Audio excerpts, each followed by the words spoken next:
mga kabumbay. So, madami po ang nagtatanong sa akin kung paano daw po ba ako nakapunta din sa Australia. Ako po ay nagpunta dito sa Australia last year, April,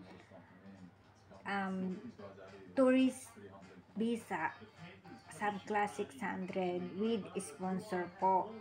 Kaya po ako nakapunta din. Ngayon, ang requirements po ay valid passport, syempre. Valid passport. Dapat hindi po expired, ganyan. And then, family members, details ng inyong family members. Kahit hindi po pupunta dito, basta ilalagay nyo po doon. And then, purpose of visit ninyo. And then, travel itinerary, ganyan.